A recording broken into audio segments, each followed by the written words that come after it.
आप सभी का स्वागत है हमारे YouTube channel Ataullah educational and informational में। दोस्तों, जैसे कि आप लोग जानते हैं कि यूपीएससी टीआरई 4 का नोटिफिकेशन जल्द ही आने वाला है। तो जो लोग भी तैयारी में सुस्त पड़े हैं वो कमर कस लें और तैयारी में भिड़ जाएं, क्योंकि किसी भी वक्त जो है नोटिफिकेशन आ सकता है। तो चलिए शुरू करते हैं। आज हम लोग जीएस का जो 40 मार्क्स होता है, चाहे वो टीजीटी हो पीजीटी हो, सभी के लिए महत्वपूर्ण होने वाला है। तो वीडियो को लास्ट तक जरूर देखेंगे और वीडियो पसंद आए तो वीडियो को लाइक और चैनल पर पहली बार तो प्लीज चैनल को जरूर सब्सक्राइब कर दें। चलिए शुरू करते हैं। आज का प्रैक्टिस सेट जो है बहुत इंपॉर्टेंट होने वाला है। पहला प्रश्न है, 1916 के प्रसिद्ध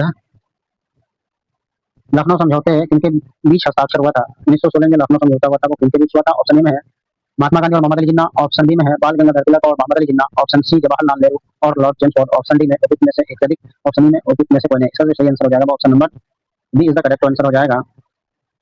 बाल गंगाधर तिलक और मोहम्मद अली जिन्ना के बीच लखनऊ समझौता 1916 में हुआ था। अगला क्वेश्चन है, भारत में थियोफिकल सोसाइटी की सफलता मुख्य रूप से किसके कारण थी? सफलता का मुख्य रूप से किसके कारण हुआ था? ऑप्शन ए में है madam Blavatsky, option B colonel Allport है, ऑप्शन सी में इनविसेंट है, ऑप्शन डी उपयुक्त में से एक से अधिक, ऑप्शन ई में उपयुक्त में से कोई नहीं। इसका सही आंसर क्या हो जाएगा? Option number C is the correct answer हो जाएगा, इनविसेंट। अगला प्रश्न है, निम्नलिखित में से किसने गदर पार्टी की स्थापना की थी? ऑप्शन ए में Lala Hardayal, option B Bhagat Singh, option C Kartar Singh Sarabha, option D में उपयुक्त में से एक से अधिक, ऑप्शन ई में उपयुक्त में से कोई नहीं। इसका जो सही आंसर हो जाएगा वो option number A is the correct answer हो जाएगा, लाला हरदयाल। अगला प्रश्न है,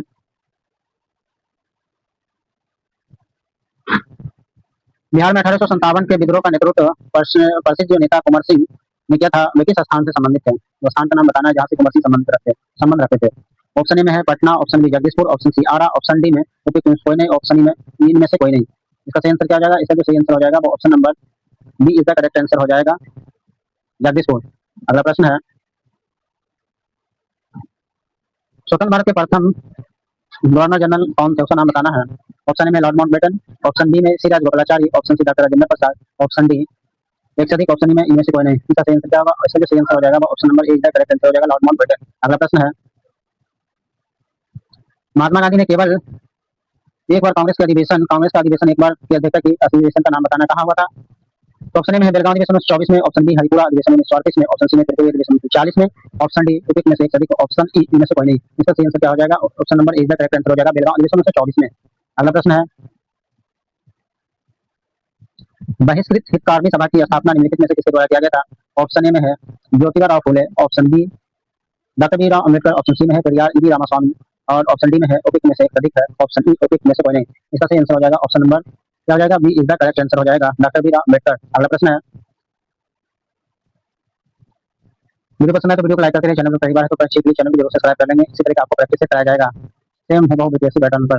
अगला प्रश्न है, जालियांवाला बाग हत्याकांड 13 अप्रैल 1919 हुआ था। पूछा गया जालियांवाला बाग हत्याकांड कब हुआ था? तो 13 अप्रैल 1919 हुआ था। कहाँ हुआ था? अमृतसर, पंजाब में। विरोध में किसने ब्रिटिश सरकार द्वारा नाइटहुड की उपाधि वापस कर दी थी?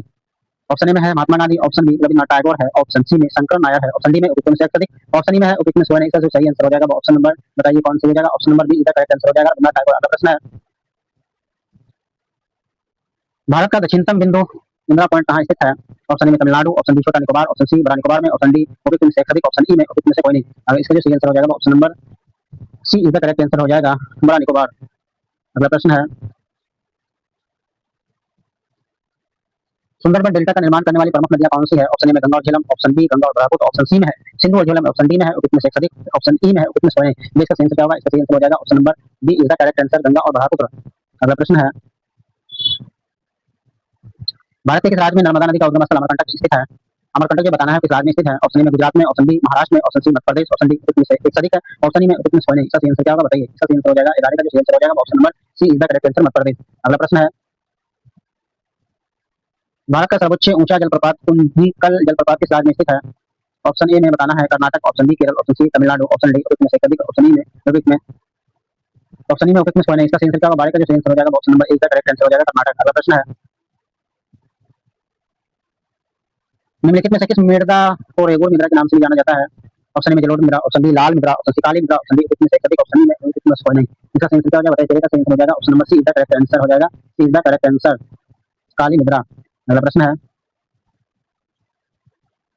गुलाबी क्रांति जो है वो का संबंध निम्नलिखित में से किसके उत्पादन से बताना है। गुलाबी क्रांति का संबंध किसके उत्पादन से है। ऑप्शन ए में टमाटर उत्पादन, ऑप्शन बी झींगा और प्याज उत्पादन, ऑप्शन सी मांस उत्पादन, ऑप्शन डी उचित में से अधिक, ऑप्शन ई में उचित में से कोई नहीं। इसका जो सही आंसर हो जाएगा वो ऑप्शन नंबर क्या सही हो जाएगा, option number B is the correct answer हो जाएगा। अगला प्रश्न रहा 15 पर यह है, झारखंड के साथ बिहार में कितने जिलों की सीमा लगती है। ऑप्शन ए में 7 जिला, ऑप्शन बी 8 जिला, ऑप्शन सी 9 जिला, ऑप्शन डी में है उचित में से अधिक, ऑप्शन ई में उचित में से कोई नहीं। अगर इसका सही आंसर हो जाएगा, इसका जो सही आंसर हो जाएगा वो ऑप्शन नंबर 15 का क्या होगा, 15 का option number B is the correct answer हो जाएगा। B is the correct answer, 8 जिला। अगला प्रश्न है,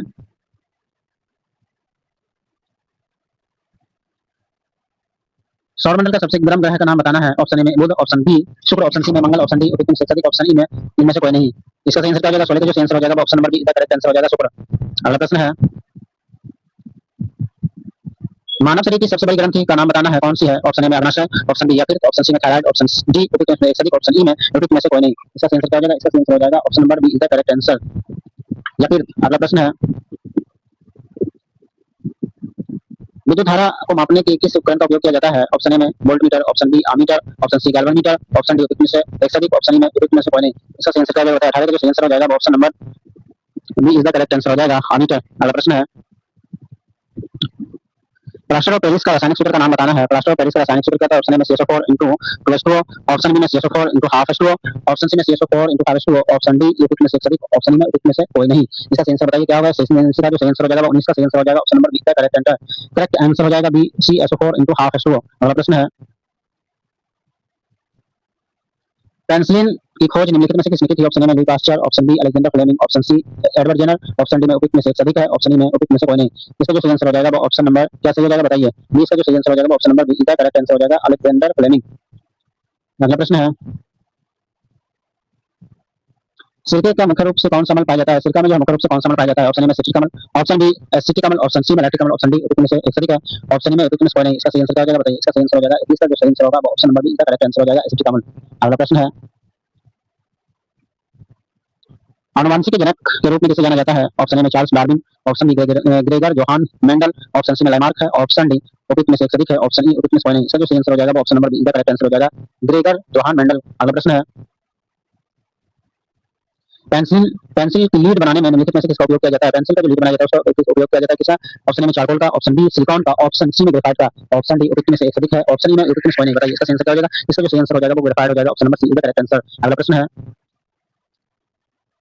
रसोई गैस एलपीजी मुख्य रूप से किन गैसों का मिश्रण होता है। एलपीजी में कौन कौन सा गैस मिश्रण किया जाता है। ऑप्शन ए में मीथेन और इथेन का, ऑप्शन बी में प्रोपेन और ब्यूटेन का, ऑप्शन सी कार्बन मोनोऑक्साइड और हाइड्रोजन का, ऑप्शन डी में उचित में से एक से अधिक है, ऑप्शन ई में उचित में से कोई नहीं। इसका सही आंसर क्या हो जाएगा। 24 का जो सही आंसर हो जाएगा ऑप्शन नंबर बी का करेक्ट आंसर हो जाएगा, यह प्रोपेन और ब्यूटेन का मिश्रण होता है।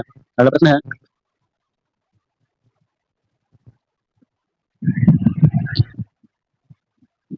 हाल ही में केंद्र सरकार द्वारा शुरू की गई प्रधानमंत्री मुख्यतः बिजली योजना के तहत कितनी यूनिट मुफ्त बिजली देने का प्रावधान किया गया है। ऑप्शन ए में 200 unit, option B 300 unit, option C में 400 यूनिट, ऑप्शन डी उचित में से एक से अधिक, ऑप्शन ई में उचित में से कोई नहीं। इसका सही आंसर क्या होगा। इसका जो सही आंसर हो जाएगा ऑप्शन नंबर बी का करेक्ट आंसर हो जाएगा, 300 यूनिट। अगला प्रश्न है, वर्तमान में भारत के रक्षा मंत्री का नाम बताना है। Option A Amit Shah, option B S Jaishankar, option C Rajnath Singh, option D उचित में से एक से अधिक, ऑप्शन ई उचित में से कोई नहीं। इसका सही आंसर क्या हो जाएगा। इसका जो सही आंसर हो जाएगा 26 ऑप्शन नंबर सी का करेक्ट आंसर राजनाथ सिंह। अगला प्रश्न है, वर्ष 2024-25 से 25 के दादा साहब फाल्के पुरस्कार से किसे सम्मानित किया गया है। ऑप्शन ए में Waheeda Rehman, option B Mithun Chakraborty, option C Asha Parekh, option D उचित में से एक से अधिक है, ऑप्शन ई उचित में से कोई नहीं। इसका सही आंसर बताइए। इसका जो सही आंसर हो जाएगा वो ऑप्शन नंबर बी का करेक्ट आंसर हो जाएगा, मिथुन चक्रवर्ती। 24-25 के दादा साहब फाल्के पुरस्कार से किसे सम्मानित किया गया था, मिथुन चक्रवर्ती का। अगला प्रश्न है, बिहार सरकार द्वारा मिशन दक्ष की शुरुआत किस क्षेत्र में सुधार के लिए किया गया था। ऑप्शन ए में स्वास्थ्य सेवाएं, ऑप्शन बी स्कूली शिक्षा और शैक्षणिक रूप से कमजोर छात्र का, ऑप्शन सी में कृषि उत्पादकता, ऑप्शन डी उचित में से अधिक है, ऑप्शन ई उचित में से नहीं। इसका जो सही आंसर हो जाएगा ऑप्शन नंबर बी का करेक्ट आंसर हो जाएगा, स्कूली शिक्षा और शैक्षणिक रूप से कमजोर छात्र के लिए मिशन लक्ष्य शुरू किया गया था। अगला प्रश्न है, 60वीं म्यूनिख सुरक्षा कांग्रेस में भारतीय प्रतिनिधिमंडल का किसने किया था। ऑप्शन ए में Narendra Modi, option B Rajnath Singh, option C doctor S Jaishankar, option D में है उचित में से एक से अधिक है, ऑप्शन ई में है उचित में से कोई नहीं। इसका सही आंसर बताइए। इसका जो सही आंसर हो जाएगा ऑप्शन नंबर सी का करेक्ट आंसर हो जाएगा, डॉक्टर एस जयशंकर। अगला प्रश्न है, 17वें टाटा आईपीएल 2026 का खिताब किस टीम ने जीता है। ऑप्शन ए में Sunrisers Hyderabad, option B Kolkata Knight Riders, option C Chennai Super Kings, option D में से एक से अधिक है, ऑप्शन ई में से कोई नहीं। इसका सही आंसर क्या हो जाएगा। इसका सही आंसर हो जाएगा ऑप्शन नंबर बी का करेक्ट आंसर हो जाएगा, कोलकाता नाइट राइडर्स। अगला प्रश्न है, प्रेस स्वतंत्रता सूचकांक 2024 में भारत को कौन सा स्थान मिला था। ऑप्शन ए में 150, option B 159 option C 161 option D इतने से अधिक है। तो ऑप्शन ई में से कोई नहीं, इसका सही आंसर बताइए। 21 का जो सही आंसर हो जाएगा वो option number B is the correct answer हो जाएगा। 159वां अगला प्रश्न है, हाल ही में रेलवे बोर्ड की पहली महिला अध्यक्ष और सीईओ किसे नियुक्त किया गया है? ऑप्शन ए में जय वर्मा सिन्हा, ऑप्शन बी माधवी पुरी उच्च, option C Rekha Sharma, option D और में से एक अधिक, ऑप्शन ई में है में से कोई नहीं, इसका सही आंसर क्या हो जाएगा? 32 का जो सही आंसर हो जाएगा ऑप्शन नंबर ए करेक्ट, जय वर्मा सिन्हा। अगला प्रश्न है, यदि किसी संख्या का 40% 120 बराबर है तो संख्या का 60% क्या होगा? इसका जो सही आंसर हो जाएगा वो ऑप्शन नंबर क्या सही हो जाएगा? ऑप्शन नंबर बी इसका करेक्ट आंसर हो जाएगा 180। अगला प्रश्न है,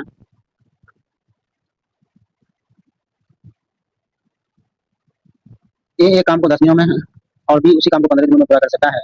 यदि दोनों मिलकर एक साथ काम करते हैं तो कितने दिनों में पूरा होगा? देखिए इसको बनाने के लिए क्या करना है, ये बराबर कितना 10 दिन में और बी कितना है 20 15 दिन में, दोनों का एलसीएम लेंगे तो 30 हो जाएगा। हम इस तरह से बनाएंगे, एलसीएम लेकर तो जो आंसर निकल आएगा वो क्या होगा? 6 दिन में। ऑप्शन बी का करेक्ट आंसर हो जाएगा, 6 दिन में इस तरह बनाएंगे। अगला प्रश्न है,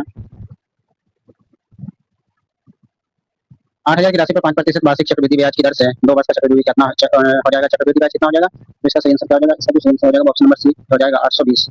अगला प्रश्न है, एक वृत्त का क्षेत्रफल 154 वर्ग सेंटीमीटर, इसकी परिधि ज्ञात करना है। परिधि निकालने के लिए क्या है, परिधि निकालने का फॉर्मूला होता है परिधि बराबर क्या होता है 2 पाई आर, इसको बैठा दीजिएगा। इसी तरह जब आर निकल जाएगा तो उसके बाद जो है क्षेत्रफल का बैठा कर सूत्र निकाल देंगे, तो इसका भी सही आंसर हो जाएगा ऑप्शन नंबर क्या होगा? 36 का आंसर क्या हो जाएगा? ऑप्शन नंबर बी इधर करेक्ट आंसर निकलता है 44 सेंटीमीटर। अगला प्रश्न है, प्रथम 5 अभाज्य संख्याओं का औसत क्या होगा? प्रथम 5 अभाज्य निकालने के लिए कितना हो जाएगा? ऑप्शन नंबर इसका जो सही होगा ऑप्शन नंबर बी क्या हो जाएगा? कितना निकालने के लिए क्या करेंगे हम? तो 2 प्लस 3 प्लस 5 प्लस 7 प्लस 11 करेंगे और बटा में 5 से डिवाइड कर देंगे, बस निकल आ जाएगा। अगला प्रश्न है, एक अच्छी परीक्षा में उत्तीर्ण होने के लिए 36% अंकों की आवश्यकता है। छात्र को 190 अंक मिलते हैं और 26 अंकों से उत्तीर्ण हो जाता है। परीक्षा में कुल पूर्णांक कितना है? कुल पूर्णांक पूछता है, तो इसका जो सही आंसर हो जाएगा ऑप्शन नंबर बी हो जाएगा। अगला प्रश्न है, श्रेणी 3 7 11 15 का 10वां पद निकालना होगा, तो 10वां पद निकालने के लिए फॉर्मूला आता है। अब इस फॉर्मूला बैठा निकाल सकते हैं plus n minus 1 into D कर दीजिएगा, इसको निकल जाएगा। ये मान लेना है 3, n निकालना है 10 है, n की जगह 10 मान रख देना है और डी क्या होगा? इसका डिफरेंस देखिए कितना का डिफरेंस जा रहा है, तो 4 का डिफरेंस जा रहा है, तो डी की जगह 4 कीजिएगा, निकल का जाएगा, निकल के जो आएगा इसका आंसर हो जाएगा कितना हो जाएगा? 39। अगला प्रश्न है, यदि 15 कलमों का यदि 15 कलमों का क्रयमूल्य 12 कलमों के क्रयमूल्य के बराबर है तो प्रतिशत कितना हो जाएगा? इसका जो सही आंसर हो जाएगा वो क्या हो जाएगा? 25% हो जाएगा। इसको बनाने के लिए क्या कीजिएगा? सीपी बराबर एसपी कर दीजिएगा, ठीक है। और सीपी कितना है? इसका क्रयमूल्य 15 है और इसका 12 विक्रयमूल्य 12, इसको क्रॉस बना कर देना है इस तरह और इस तरह। अब आ गया मेरा सीपी यानी इसका कॉस्ट प्राइस में 12 और सेलिंग प्राइस कितना हो गया? 15। तो 3 रुपये का क्या हुआ? लाभ हुआ, तो लाभ प्रतिशत का लाभ उन्हें कितने को हुआ? तो 12 गुना कितना कर देंगे? 100, तो 3 चौका 12, 4 पचे 25 चौका 22 टैक्स निकल जाएगा। ठीक है, वीडियो पसंद आए तो वीडियो का लाइक कर दें, चैनल पर पहली बार तो चैनल को जरूर सब्सक्राइब कर देंगे, ठीक है। तो मिलते हैं नेक्स्ट वीडियो में, थैंक यू सो मच।